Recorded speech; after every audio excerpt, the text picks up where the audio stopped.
Bonjour à tous, aujourd'hui on va parler du rabbit, donc plateau de parcours de chasse que vous allez rencontrer régulièrement. Je pense que sur chaque parcours il y en aura toujours un ou deux.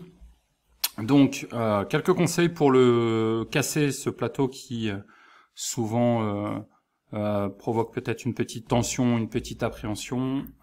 Alors le rabbit, c'est le plateau le moins prédictible de ce que vous pouvez tirer, prédictible, tout simplement parce que le terrain peut contenir des bosses, des cailloux, et donc il peut avoir une trajectoire qui est aléatoire. Évidemment, des fois, il peut, si le terrain est bien plat, sans bosse, il peut tout simplement rouler, mais vous avez parfois des rabbits qui sont conçus pour être rebondissants.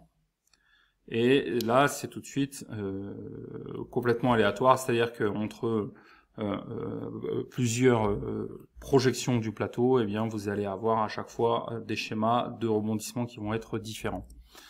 Alors, on va parler de plusieurs choses. On va parler de l'avance pour le rabbit.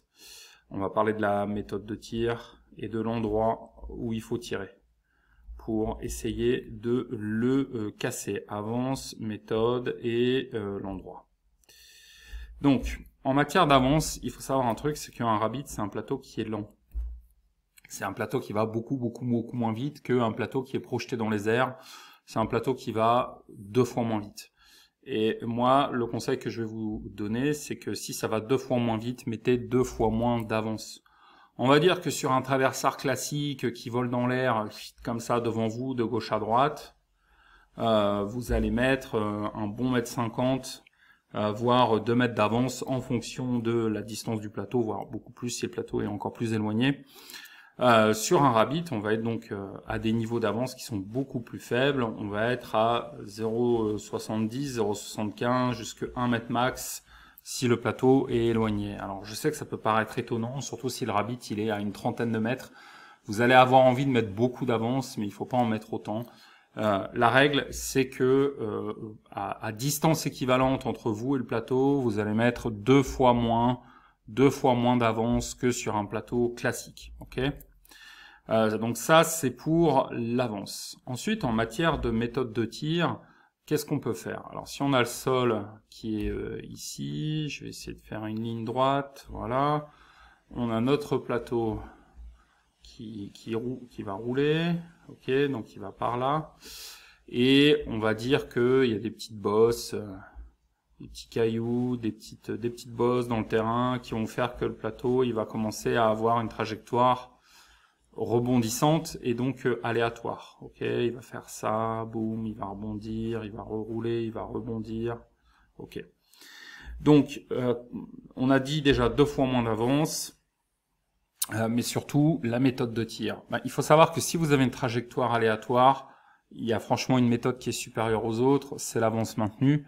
Parce que si vous faites un queue tête-pan, qui est on va dire le coup classique qu'on voit souvent en ball trap, qui est pas forcément ce que moi je recommande, moi je préfère l'avance maintenue, mais si vous faites un queue tête-pan, donc ça c'est vos canons, hein, canons superposés, et donc vous essayez de le rattraper et de le traverser, le truc c'est que si d'un coup le plateau il rebondit, il a une trajectoire aléatoire, et qui se met à faire un jump comme ça, si vous êtes là derrière en train d'accélérer les canons pour essayer de passer à travers et de le sabrer, et qui se met à monter d'un coup, avec les canons, ça va être super dur de corriger et de suivre.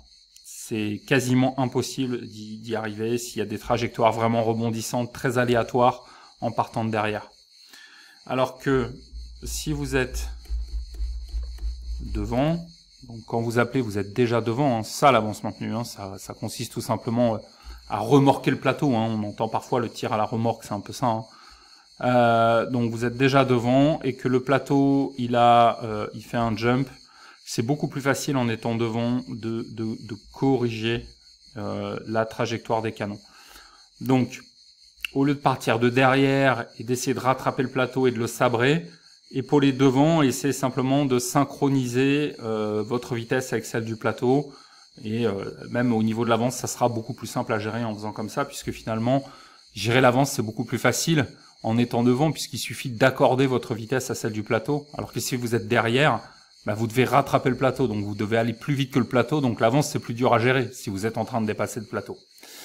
Voilà en ce qui concerne la méthode de tir. Et enfin, pour déterminer l'endroit où vous devez le tirer, la méthode la plus simple et qui permet vraiment d'améliorer les scores, donc si vous avez le plateau qui est là, ok, et qui roule par là, c'est viser le bas. Toujours viser le bas. Toujours viser le bas du plateau sur un rabbit. C'est beaucoup plus facile de casser le plateau en visant le bas qu'en essayant d'être dedans, ici en plein milieu ou en essayant d'être au-dessus. Donc, pour résumer, 2 fois moins d'avance, un tir en avance maintenu, et on essaye de tirer dans le bas du plateau. De cette façon, vous maximisez vos chances de casser le rabbit. Je vous rappelle que vous pouvez télécharger votre formation gratuite d'1 heure qui s'appelle les 3 secrets du tir. C'est gratuit. Il suffit juste de mettre votre email et de vous inscrire à la newsletter et vous la recevez dans 30 secondes, même pas 10 secondes. Pour ça, utilisez le lien qui est en description. Et si vous êtes sur le blog, utilisez simplement le formulaire qui est sous cette vidéo. Merci, à bientôt.